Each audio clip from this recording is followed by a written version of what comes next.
ہر قسم کی حمد و ثنا، تعریف و توصیف اس ذات کے لیے جس نے اس کارخانہ عالم کو وجود بخشا، اور کروڑ ہا کروڑ درود و سلام اس کے آخری پیغمبر پر جنہوں نے دنیا میں حق کا بول بالا کیا۔ آپ میں سے کسی نہ کسی بلکہ ہر ایک کے گھر میں کہیں نہ کہیں کا شادی کارڈ، ولیمہ کارڈ ضرور آ کر رکھا ہوا ہوگا۔ اپریل کا مہینہ چل رہا ہے، موسم گرما کا آغاز ہو چکا ہے، اور اس موسم کو ہمارے اس علاقے کے اندر شادیوں کا سیزن یا شادیوں کا موسم کہا جاتا ہے۔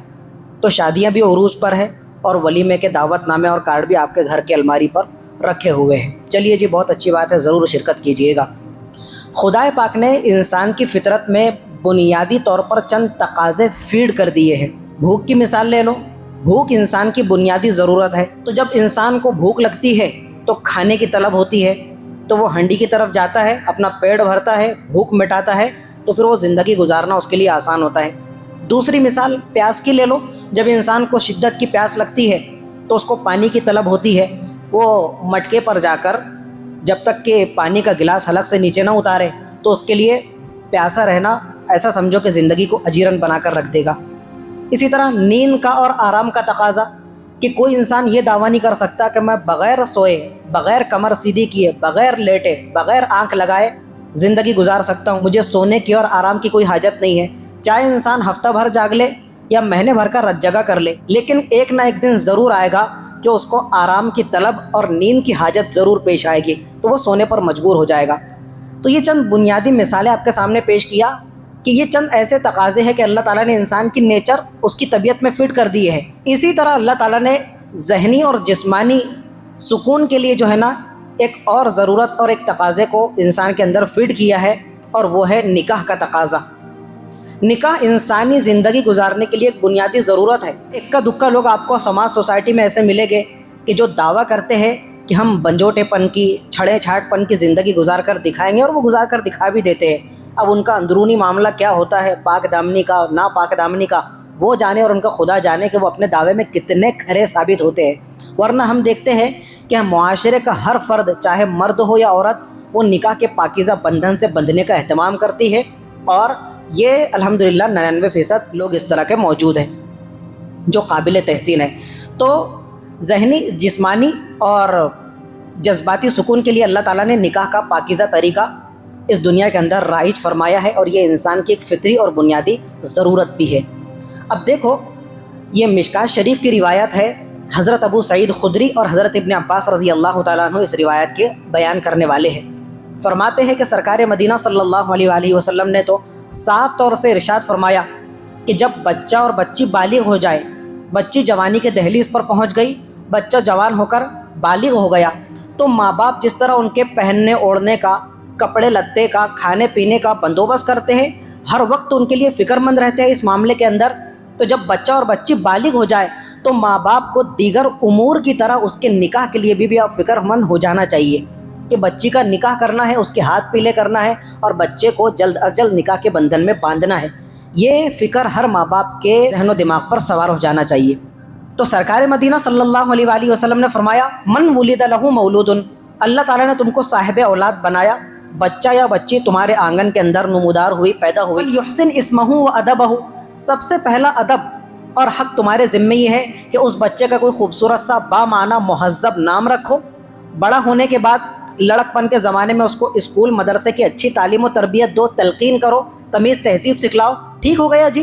اب وہ جب مزید بڑا ہو گیا، بالغ ہو گیا، ایڈلٹ ہو گیا، جوانی کی دہلیز پر قدم رکھ چکا، تو حضور نے فرمایا اب ان کے ہاتھ پیلے کرنے کا بندوبست کرو، ان کو نکاح کے پاکیزہ بندھن میں باندھنے کی فکر تم اپنے اوپر سوار کر لو کہ جلد از جلد مجھے ان کے نکاح کے فریضے سے سبکدوش ہونا ہے، مطلب ہونا ہے۔ فَإِذَا بَلَغَ وَلَمْ يُزَوِّجْهُ فَأَصَابَ إِثْمًا، بچہ یا بچی بالغ ہو گئی لیکن باپ نے کیا کیا، جی چرایا، ڈیلے کر رہا ہے، ایک ایک دن بس یوں ہی گزار رہا ہے، آج نہیں کل، کل نہیں پرسوں، سال 2 سال 5 سال 10 سال سے تو نکاح کریں گے تو کریں گے، اور بھائی وہ بالغ ہو چکا ہے، بول رہا ہے کہ 10 سال کے بعد اس کا نکاح کرے گا، جو اس کے تقاضے ابھی ہے اس کو پورا کرنے کی ابھی فکر کی جائے گی نا، کہ 10 سال کے بعد فکر کی جائے گی کہ اگر نکاح نہ کرنے کے نتیجے میں وہ بچہ یا بچی کسی گناہ میں مبتلا ہو گئے، ایسی ویسی حرکت کر لی، اور وہ گناہ میں پڑ گئے، ملوث ہو گئے، فإنما اسمہ علی ابیہ، تو حضور فرماتے ہیں کہ اس کے گناہ کا، بچے اور بچی کے گناہ کا سیدھا سیدھا وبال اس باپ کے سر بھی پڑے گا، کہ وہ باپ جس نے ان کے نکاح میں کوتاہی سے کام لیا،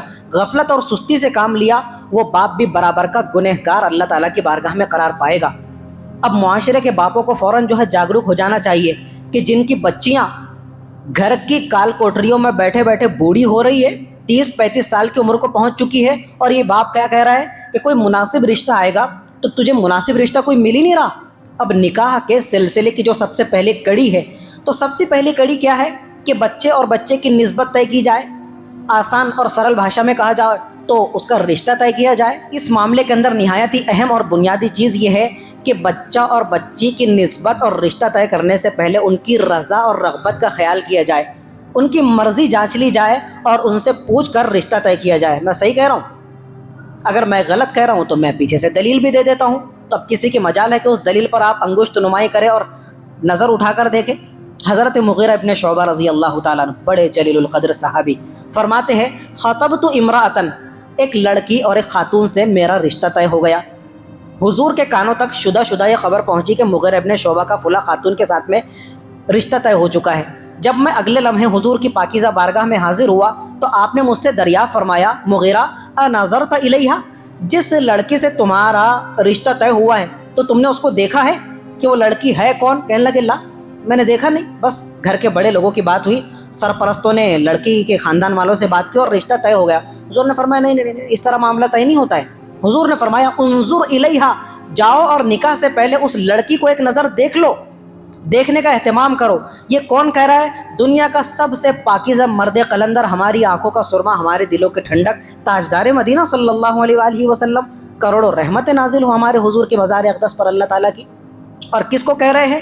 حضور کی سب سے پاکیزہ تیار شدہ جماعت حضرت مغیرہ ابن شعبہ اپنے صحابی مقدس کو تلقین کر رہے ہیں، مغیرہ نہیں، ٹھیک ہے تمہارے جذبات کا احترام، لیکن نہیں، ایک نظر اس لڑکی کو جا کر دیکھ لو۔ کیوں یا رسول اللہ؟ فَإِنَّهُ أَحْرَىٰ أَن يُؤْدَمَ بَيْنَكُمَا، اس لیے کہ وہ لڑکی ایک نظر نکاح سے پہلے تم کو دیکھ لے گی، تم ایک نظر نکاح سے پہلے اس کو دیکھ لو گے، تو اس کی بدولت یہ ہوگا کہ اللہ تعالیٰ تمہاری اگلی ازدواجی اور شادی شدہ زندگی کے اندر اس چیز کو الفت، محبت اور مودت کے مزید پروان چڑھنے کا سبب بنائے گے۔ یہ ریزن بیان فرمایا۔ تو ٹھیک ہے جی، نکاح سے پہلے بچہ اور بچی سے اجازت طلب کی جائے گی، اور بچہ اور بچی جس کی نسبت طے کی جا رہی ہے، رشتہ ہو رہا ہے، وہ اپنے منگیتر کو، ہونے والے شریک حیات اور لائف پارٹنر کو ایک نظر دیکھنے کا اہتمام کریں گے۔ اب رشتہ جو آپ اپنے بچے کا کر رہے ہیں، خصوصاً اپنی لڑکی کا رشتہ طے کر رہے ہیں، تو اس معاملے کے اندر ہمارا کرائیٹیریا کیا ہونا چاہیے؟ کس چیز کو بیس اور بنیاد بنا کر ہم اپنی بچی اور بچے کا رشتہ طے کریں؟ مالداری بھی نہیں دیکھنا ہے، اگر مل گئی تو سونے پر سہاگا۔ حسن و جمال کو نہیں دیکھنا ہے، اگر مل گیا تو سونے پر سہاگا۔ حسب و نسب کو بیس اور بنیاد نہیں بنانا ہے، اگر حسب و نسب پہ اللہ تعالیٰ نے تمہاری جھولی میں ڈال دیا، وارے نعرے ہیں، وہ سونے پر سہاگا ہے۔ لیکن کرائیٹیریا اگر کسی چیز کو بنانا ہے تو کس چیز کو جی؟ لڑکی کی دینداری کو، اس کے با اخلاق ہونے کو، شرافت اور مروت کو بیس اور بنیاد بنا کر نکاح کرنا ہے۔ حضور نے فرمایا مسلمانوں لا تزوجوہن لاموالہن، تم کسی بھی خاتون، کسی بھی لڑکے سے اس کی مالداری کو بنیاد بنا کر رشتہ مت کرنا، اس لیے کہ ہو سکتا ہے ان یطغیہن، کہ یہ مالداری ان کے زہر کے اندر خناس بھر دے، اور کل کو وہ اگر تمہارے سینے پر چڑھ کر تم سے بات کرے گی، تم سے دو بدو بات چیت کرے گی، تو تم کو تو جورو کا غلام بننے پر مجبور ہونا پڑے گا، تو تم کیا مرد ثابت ہوئے پھر؟ حضور نے فرمایا لا تزوجوہن لاموالہن، مال کو بنیاد بنا کر نکاح مت کرنا، اس لیے کہ مالداری اس کے اندر خناس بھر دے گی اور اس کو سرکشی پر مجبور کر دے گی۔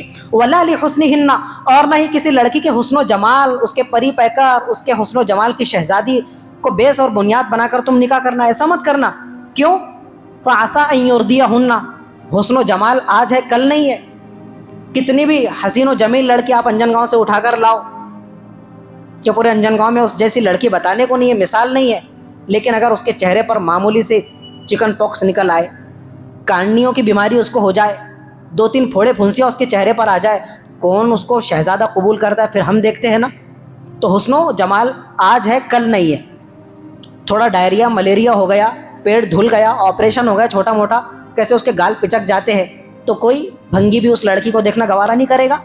تو حسن و جمال کو اگر کرائیٹیریا اور بیس اور بنیاد بنا کر تم نکاح کر رہے ہو، تو ہے تمہاری اسی ترجیح پر، تو اس کے حسن و جمال کو بنیاد بنا کر نکاح مت کرو. وَلَٰكِن تُزَوِّجُوهُنَّ عَلَى الدِّينِ, حضور نے فرمایا اگر کسی چیز کو بنیاد بنا کر نکاح کرنا ہی ہے تو کس چیز کو بنیاد بناؤ؟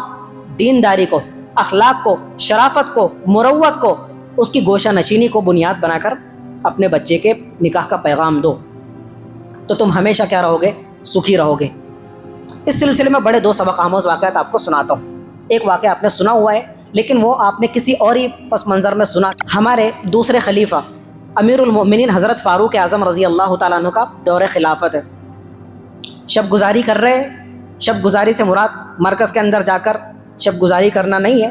شب گزاری کا مطلب یہ کہ میری پبلک اور جنتا میں جو لوگ ہیں ان میں سے کوئی بھوکو تو نہیں مر رہا, ان میں سے کوئی پریشان حالی میں مبتلا تو نہیں ہے.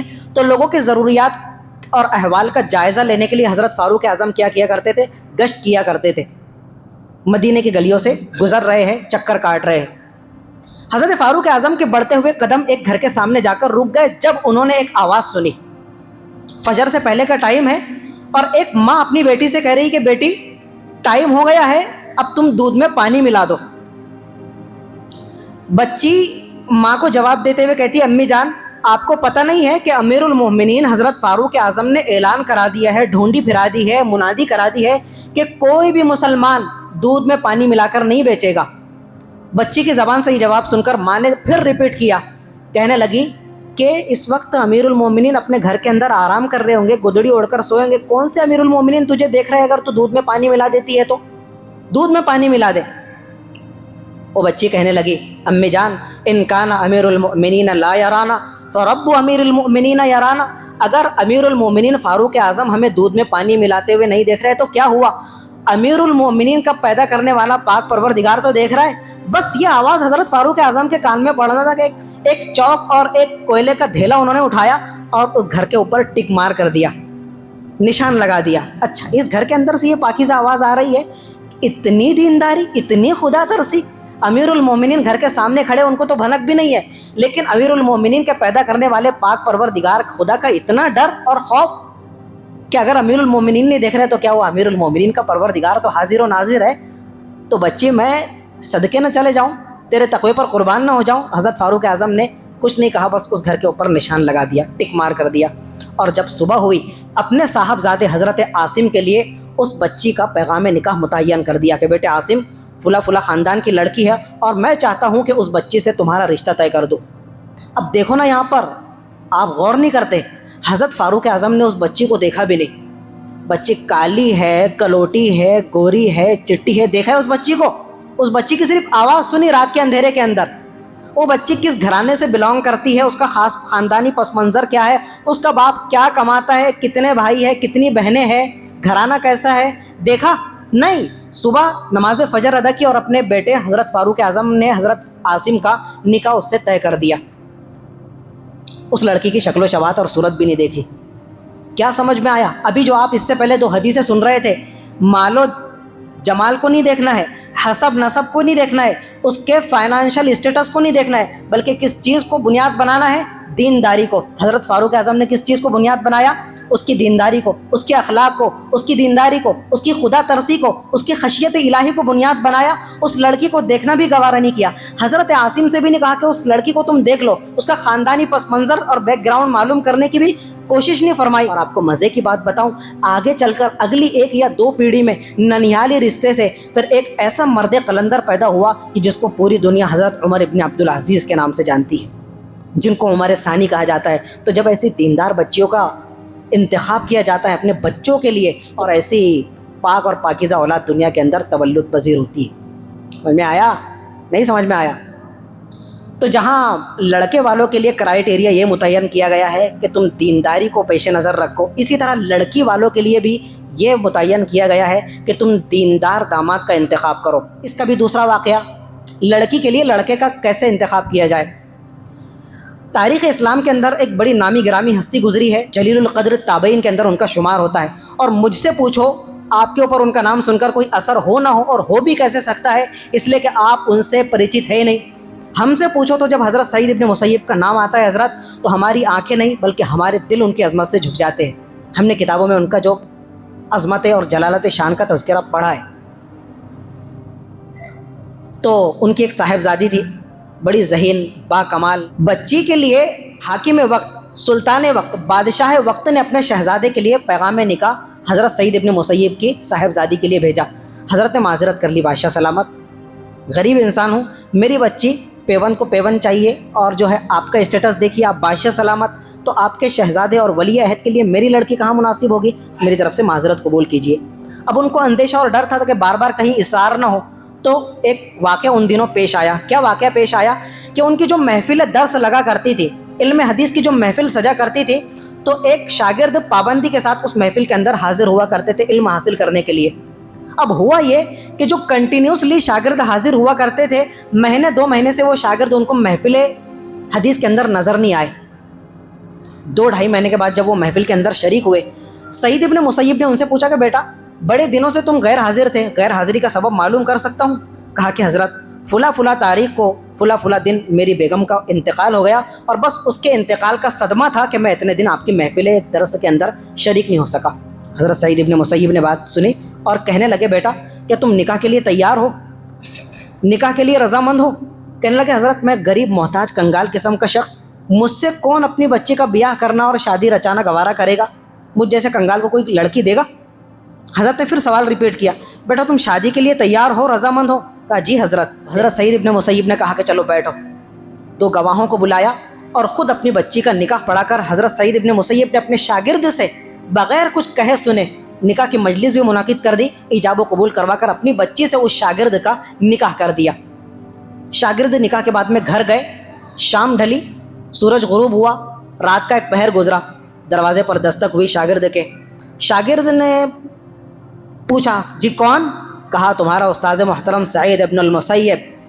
وہ تو پسینے چھوٹ گئے، سعید ابن مسیب جیسے جلیل القدر استاد مجھ جیسے بے بذات شاگرد کے دروازے پر حاضر ہے۔ پسینے چھوٹ گئے، دروازہ کھولا، حضرت آپ؟ تو حضرت اکیلے نہیں تھے، ان کی حیرت کی انتہا نہیں رہی جب انہوں نے دیکھا کہ سعید ابن مسیب اپنے ساتھ ساتھ اپنی شادی شدہ بیٹی کو بھی لے کر آئے، اس کا ہاتھ تھام کر، اور کھڑے ہوئے۔ کہا کہ بیٹا میں نے مناسب نہیں سمجھا کہ جب آج دوپہر میں تمہارا نکاح ہو تو نکاح کے بعد تم اکیلے زندگی کے ایام کیوں بسر کرو؟ تو میں تمہاری بیوی، تمہاری امانت کو تمہارے گھر پر چھوڑنے کے لیے آیا ہوں، اور یہ میری بیٹی اب آج سے تمہاری بیوی، تمہاری شریک حیات ہے، تم اب خوشی خوشی زندگی بسر کرو۔ سعید ابن المسیب رحمۃ اللہ علیہ نے جو یہاں پر لڑکے کا انتخاب فرمایا، حضرت میرے محترم کس لڑکے کا انتخاب فرمایا؟ سیٹھ صاحب کے بیٹے کا۔ اگر سیٹھ صاحب کو دینا ہوتا، مالداری کو بیس اور بنیاد بنانا ہوتا، کرائٹ ایریا یہ ہوتا کہ بس کسی دھجو پتی کے نکاح میں جائے، تو شروع میں تو آپ کو بتایا کہ بادشاہ وقت نے اپنے بیٹے کا نکاح کا پیغام اس کو بھیجا تھا، لیکن حضرت نے معذرت کر دی تھی۔ تو بنیاد اور بیس کس چیز کو بنایا؟ دینداری کو، شرافت کو، مروت کو، اخلاق کو اور خدا ترسی کو، اور ایک محتاج کنگال غریب قسم کے اپنے شاگرد سے، لیکن دیندار شاگرد سے اپنی بچی کا نکاح طے کر دیا، اور مجلس نکاح بھی منعقد ہو گئی۔ تو چاہے آپ اپنی بچی کے لیے داماد کا انتخاب کر رہے ہو، کیسے داماد کا انتخاب؟ جس طرح حضرت سعید ابن مسیب نے اس داماد کا انتخاب فرمایا۔ اور اگر اپنے بیٹے کے لیے لڑکی کا انتخاب کرنا چاہ رہے ہیں تو آپ کو بہو لانا ہے، تو کس طرح کی بہو لانا ہے؟ جس طرح حضرت فاروق اعظم نے اپنے بیٹے حضرت عاصم کے لیے اس لڑکی کا انتخاب فرمایا جو کہہ رہی تھی کہ امی جان اگر امیر المؤمنین نہیں دیکھ رہے تو کیا ہوا، امیر المؤمنین کا پاک پروردگار تو دیکھ رہا ہے کہ ہم دودھ میں پانی ملا رہے ہیں، تو فوراً ٹک مار کر کے اپنے بیٹے کا نکاح اس بچی سے کرا دیا۔ رشتہ طے ہو گیا، انگیجمنٹ بھی ہو گئی، سگائی بھی ہو گئی، رسم بھی ہو گیا رنداون کے اندر، جہاں کہیں بھی کرو چلو ٹھیک، اللہ تعالیٰ مبارک کرے۔ یہ دونوں اب اس طرح جڑ گئے ہیں، ممکن ہے کہ آپ کی نگاہوں کے اندر جڑ گئے ہیں، لیکن شریعت کیا کہتی ہے؟ شریعت کا صاف طور سے اعلان ہے کہ یہ جو لڑکا اور لڑکی ایک دوسرے کے رشتے کے بندھن میں بندھے ہیں، تو یہ صرف رشتہ ان کا طے ہوا ہے، ان کی انگیجمنٹ ہوئی ہے، سگائی ہوئی ہے، رسم ہوا ہے، ان کا جب تک کہ ایجاب و قبول نہیں ہو لیتا، جب تک کہ باقاعدہ محفل نکاح منعقد ہو کر ایک دوسرے کو یہ قبول نہیں کر لیتے، تب تک یہ ایک دوسرے کے لیے اسی طرح اجنبی اور غیر محرم ہے جس طرح یہ رشتہ ہونے سے پہلے اجنبی اور غیر محرم تھے۔ شریعت کا صاف اناؤنسمنٹ ہے، ٹھیک ہے جی۔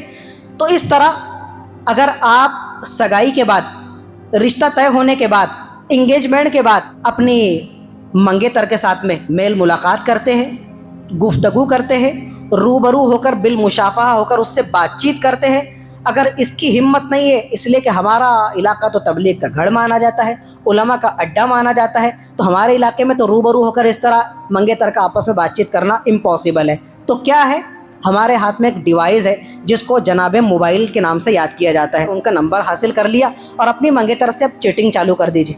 تو کیا کہا جاتا ہے کہ نہیں قاری صاحب اس طرح نہیں معاملہ چلتا ہے, تھوڑا زمانے کی ریتی رواج کے حساب سے چلنا پڑتا ہے. اب وہ میری آدھی بیوی بن گئی, آدھی بیوی بن گئی ہے تو اس کو پوری بیوی بنا لے, گھر پر ہی لا لے نا, نکاح کا بھی کیوں انتظار کر رہا ہے؟ شریعت کی نظر میں دونوں اسی طرح اجنبی اور غیر محرم ہے جس طرح رشتہ ہونے سے پہلے تھے. تو منگیتر کا آپس میں بات چیت کرنا, موبائل پر میسیجنگ کرنا, چیٹنگ کرنا, واٹس ایپ پر لگے رہنا, ڈیٹنگ پر جانا, ایک دوسرے کے پکچر اور فوٹو ایک دوسرے کو شیئر کرنا سراسر حرام ہے, حرام ہے, حرام ہے, ناجائز ہے, سخت گناہ کی بات ہے. منگیتر کا آپس میں لڑکی کا لڑکے کے لیے اور لڑکے کا اس لڑکی کے لیے کوئی رشتے کا تک نہیں بنتا ہے ابھی, جب تک کہ ان کا آپس میں ایجاب و قبول نہیں ہو لیتا.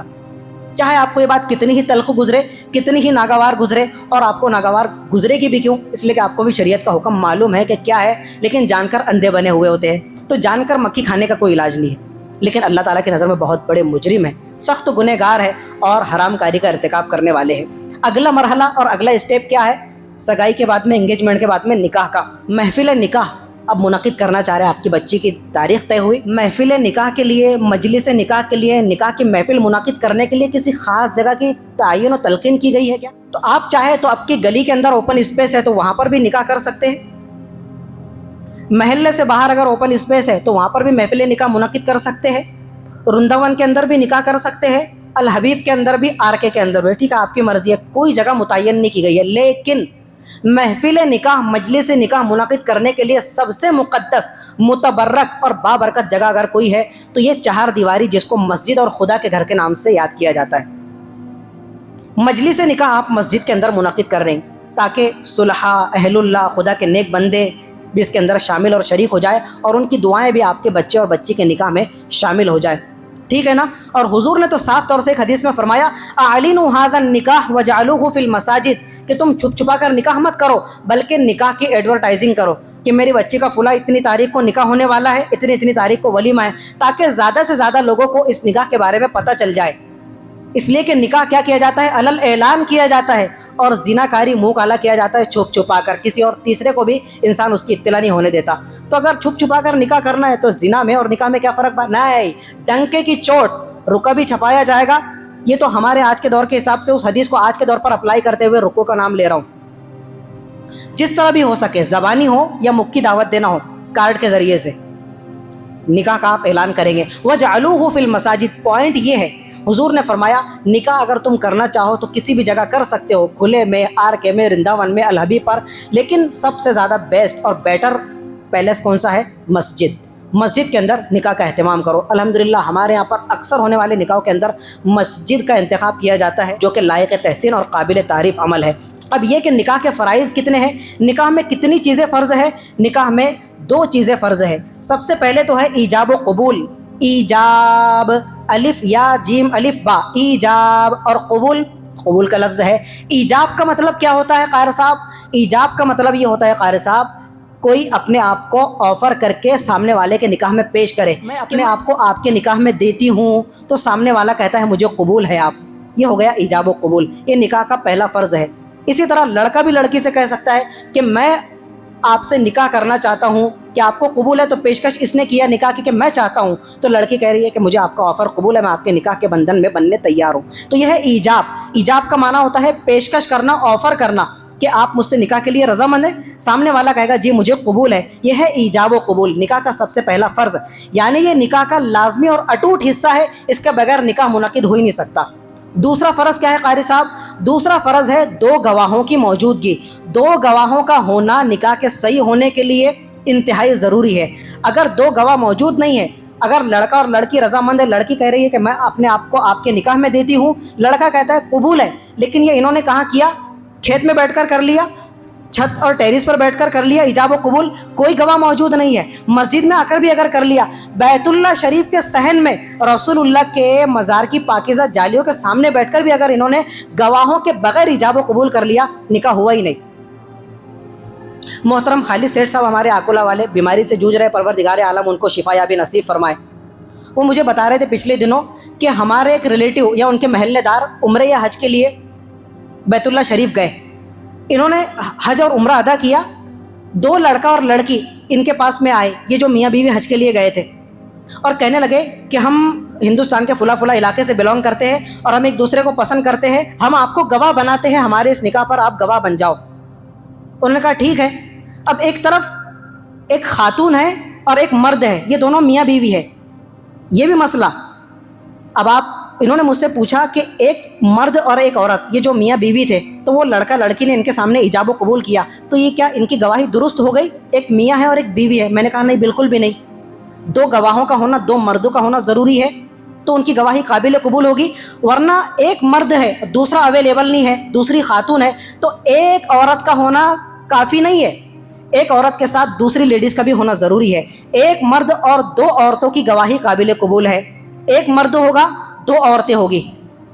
اگر دوسرا مرد موجود نہیں ہے تو سمجھ میں آ رہا ہے بھائی، دو مرد تو ہماری محفل نکاح کے اندر ہوتے ہیں، لیکن کسی ایسے اسپیس میں کوئی ایسا مومنٹ آ گیا، جیسا کہ یہ میں آپ کو بتا رہا ہوں، یہ تو مجھے انہوں نے خود کہا اور میں نے اپنے سگے کانوں سے سنا، تو واقعہ آپ کے سامنے شیئر کر رہا ہوں۔ میں نے کہا نہیں، یہ نکاح بالکل بھی قابل قبول نہیں ہے اور شریعت کی نظر میں درست نہیں ہے۔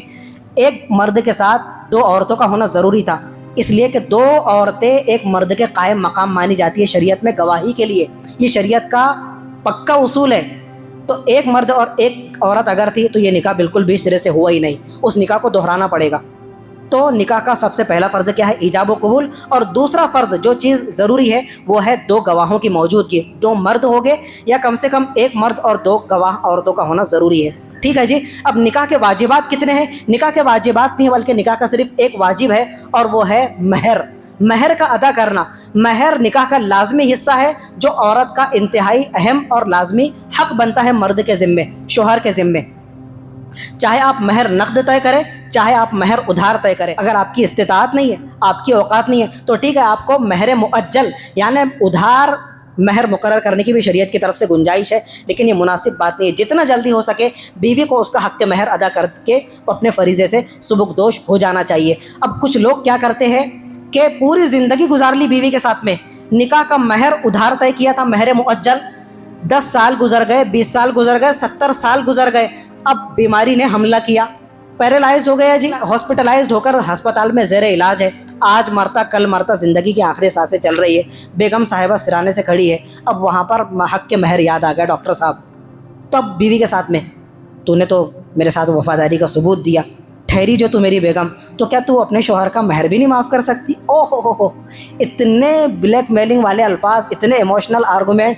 بیوی کہتی ہے کہ میرے شوہر نامدار کب چلتے بنیں گے، کچھ کھرا نہیں ہے، تو کیا میں مہر بھی معاف نہیں کر سکتی؟ وہ بیچاری بہت ہی بوجھل پن کے ساتھ میں رسمی طور پر، جاؤ میں تم کو اپنا حق مہر معاف کرتی ہوں، حالانکہ بیوی کے دل میں ہے بیچاری کے کہ اگر شوہر نامدار آپ نے مجھ سے اتنا ریلیشن قائم کیا، ایک ایک اور آدھا درجن آپ نے اولاد پیدا کر دی، اور حق کے مہر دینے میں آپ کے پیر کٹ رہے تھے، آپ کے ہاتھ کٹ رہے تھے، کیا ہوتا اگر چند دن آپ تھوڑی کمائی پیچھے ڈالتے اور میرا حق مہر ادا کرتے؟ تو وہ بوجھل دل کے ساتھ میں بیچاری مہر معاف کر دیتی ہے۔ علماء کرام نے صاف طور سے مسئلہ لکھا ہے، دارالعلوم دیوبند سمیت مفتی سلمان منصور پوری صاحب نے کتاب المسائل نامی کتاب میں صاف طور سے مسئلہ لکھا ہے کہ اس طرح جبرن اور زبردستی مہر معاف کرانے سے مرض الموت میں مہر معاف نہیں ہوتا، آپ کو ادا کرنا ضروری ہے، مطلب ضروری ہے۔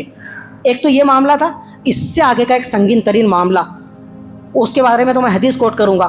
آپ نے نکاح کیا، نکاح کے وقت مہر مقرر ہوا 25,000 30,000 1 لاکھ جتنا بھی آپ طے کرو، لیکن ادھار طے کیا، ادھار طے کرنے میں نیت ڈاما ڈول تھی، نیت میں کالے کیڑے پڑے ہوئے تھے، کتنے؟ اتنے کالے کیڑے پڑے ہوئے تھے کہ نکاح تو ہو رہا ہے لیکن کون مہر دے گا؟ جب بھی مانگا جائے گا دیکھا جائے گا، ٹرخاتے پھریں گے۔ اگر اس کی ادا کرنے کی نیت ہی نہیں ہے کہ مہر دینا ہی نہیں ہے۔ اب آگے حضور کی حدیث سنیے، سرکار مدینہ صلی اللہ علیہ وآلہ وسلم نے فرمایا، من نکاح امراتن، ایک مرد ایک خاتون سے نکاح کرتا ہے، مہر مقرر کرتا ہے ادھار، وَهُوَ يُرِيدُ أَن يَذْهَبَ بِمَهْرِهَا، لیکن مہر ادا کرنے کی نیت ہی نہیں ہے کہ دینا ہی نہیں، فَهُوَ عِنْدَ اللَّهِ زَانٍ يَوْمَ الْقِيَامَةِ، کل قیامت کے دن جب یہ میدان محشر میں اپنی قبر سے اٹھے گا تو ایک خاوند اور مرد کی حیثیت سے نہیں بلکہ اللہ تعالیٰ کی بارگاہ میں منہ کالا کرنے والا زناکار اور بدکار بنا کر اٹھایا جائے گا۔ اب آپ مجھے بتاؤ نا کہ ایک شوہر جو اپنے بیوی کو مہر دینے کی نیت ہی نہیں کر رہا اور پوری زندگی اس کے ساتھ میں ریلیشن اور جسمانی تعلق قائم کر رہا ہے، بیوی بچے پیدا کر رہا ہے، لیکن مہر کی ادائیگی کی نیت نہیں ہے، تو اللہ تعالیٰ کی بارگاہ میں یہ کیا ہے؟ زانی بنا کر، زناکار اور بدکار مرد بنا کر اٹھایا جائے گا۔ کتنی خطرناک بات ہے۔ اگر کسی نے ایسا ہی معاملہ کیا ہے، کسی کی ایسی نیت ہے، تو فوراً اپنے اور نیت سے باز آ جائے اور فوراً سے پیشتر آج عزم کرے کہ ہم فوراً سے پیشتر اپنی بیوی کا حق مہر ادا کریں گے، ٹھیک ہے نا؟ یہ تھا نکاح کا واجب۔ نکاح کی سنتیں کتنی ہیں؟ تو نکاح کی 3 سنتیں ہیں۔ سب سے پہلی سنت ہے خطبہ نکاح۔ الحمدللہ ہمارے یہاں پر ہر نکاح کے اندر خطبہ نکاح پڑھا جاتا ہے۔ اگر خطبہ نکاح کبھی بھولے سے چھوٹ بھی گیا، اسکپ ہو گیا یا آگے پیچھے ہو گیا، تو نکاح پر کوئی آنچ نہیں آئے، لیکن سنت کی برکت سے محروم رہے گے، ٹھیک ہے نا؟ خطبہ نکاح سب سے پہلی سنت ہے۔ نکاح کی دوسری سنت کیا ہے؟ چھوہارے تقسیم کرنا۔ دیکھا ہے نا آپ نے، ہمارے یہاں پر وہ چیز کم ہوتی جا رہی ہے، وہ رادھا کی پوڑی تقسیم کر دی جاتی ہے، بتاشے تقسیم کر دیے جاتے ہیں۔ نکاح کے محفل کے بعد میں چھوہارے تقسیم کرنا، خرمے لٹانا ہم بہت کم دیکھ رہے ہیں۔ یہ سرکار مدینہ صلی اللہ علیہ وسلم کی پاکیزہ سنت ہے اور مستقل سنت ہے۔ ہم نے عقل کنواں کے اندر جتنے بھی نکاح دیکھے، ہم نے دیکھا کہ ہمارے استاذ محترم حضرت مولانا عبدالرحیم صاحب فلاحی رحمۃ اللہ علیہ چھوہارے لٹایا کرتے تھے۔ چھوہارے میں خرمے، جو آپ شیر خرمے کے اندر خرمہ ڈالتے کڑک والا، تو خرمے آپ اس طرح لٹائیں گے، تقسیم نہیں کریں گے ہاتھ سے، لٹانا اس طرح مٹھیاں بھر بھر کے پھینکنا، لوگ جھڑپ مارتے ہیں اور وہ خرمے لے کر بڑے مزے سے، ایک بہت ہی خوشگوار مومنٹ ہوتا ہے وہ بھی۔ تو یہ نکاح کی دوسری سنت ہے۔ اور نکاح کی تیسری سنت ہے میاں بیوی کی خلوت اور تنہائی کے بعد میں جو اگلا دن طلوع ہوگا، اس دن کیا کرنا؟ ولیمے کا اہتمام کرنا۔ ولیمے کا اہتمام کرنا، چاہے چھوٹا موٹا ہی ولیمہ ہو، 5 لوگوں کا ہی ہو، گھر میں ہو، لیکن ہو ضرور، ولیمے کا اہتمام کرنا۔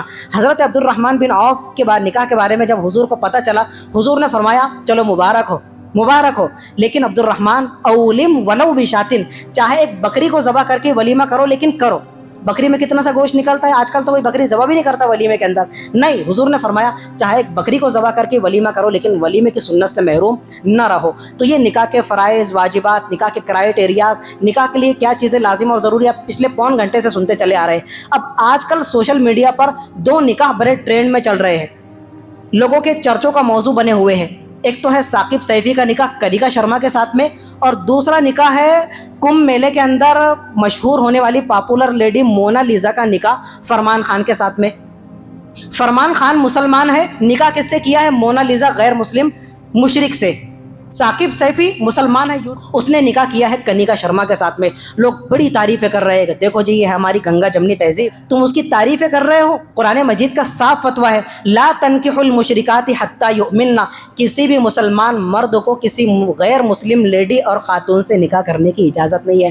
لا تنکحوا، تم نکاح کر ہی نہیں سکتے، المشرکاتی، مشرک عورتوں سے، حتی یؤمنن، جب تک کہ وہ ایمان نہ لے آئے۔ ثاقب سیفی صاحب، میرے مسلم برادر، اگر کنیکا شرما مسلمان ہونے کا دعویٰ کرتی اور وہ مسلمان ہو جاتی، پھر تو ہم آپ کو خود مبارکبادی دینے کے لیے، جہاں بھی آپ آتے تو ہم مبارکبادی دینے کے لیے حاضر ہوتے۔ فرمان خان صاحب، مونا لیزا اگر مسلمان ہو جاتی تو ہم آپ کو مبارکبادی کا تمغہ پیش کرتے، لیکن آپ نے یہ کیا کیا؟ لوگ کہہ رہے دیکھو جی انہوں نے خطبہ نکاح بھی پڑھایا مسلم ریتی رواج کے حساب سے، اور اس سے پہلے اگنی کے 7 پھیرے بھی لگائے۔ ثاقب سیفی نے کیا ہے، یہ آن ریکارڈ اس کے سارے ویڈیوز موجود ہیں۔ پہلے کیا کر رہا ہے؟ اگنی کے پھیرے بھی لگا رہا ہے۔ آگ کے بعد میں اگنی کے پھیرے لگانے سے کوئی مسلمان رہتا ہے؟ او بھائی مسلمان رہتا ہے۔ یہاں پر ٹیکا لگانے سے کوئی مسلمان رہتا ہے؟ اگنی کے 7 پھیرے لگانے سے سیفی مسلمان رہا؟ وہ تو فوراً دائرہ اسلام سے خارج ہو گیا۔ اب جواب دیا کرو نا باتوں کا، تو وہ فوراً دائرہ اسلام سے خارج ہو گیا۔ اگر وہ یہ نہ بھی کرتا تو بھی اس کے لیے اس خاتون سے کنیکا شرما سے نکاح کی اجازت نہیں تھی، اس لیے کہ وہ مشرک ہے، غیر مسلم ہے، ہندو ہے۔ تو اس طرح غیر مسلم کا مسلمان سے نکاح کرنا، مسلمان کا کسی غیر مسلم لڑکی کو اپنے نکاح کے بندھن میں باندھنا بالکل بھی جائز نہیں ہے۔ لہٰذا یہ جو میرے جان جوان افراد بیٹھے ہوئے، اگر آپ میں سے کسی نے ایسی ہندو بیلٹی پٹا کر رکھی ہے تو فوراً اپنے ذہن و دماغ سے اس کا خیال نکال دو کہ نہیں، اس سے نکاح ہو ہی نہیں سکتا ہے۔ اللہ تعالیٰ اس کے عوض آپ کو کوئی نیک صالح لائف پارٹنر مسلم خاتون نصیب فرمائے گا، اور اس کے ساتھ میں آپ کی زندگی سکھی ہو جائے گی، اور اللہ تعالیٰ آپ کے ساتھ میں خیر و عافیت کا معاملہ فرمائے گا۔ آخر دعوانا ان الحمدللہ۔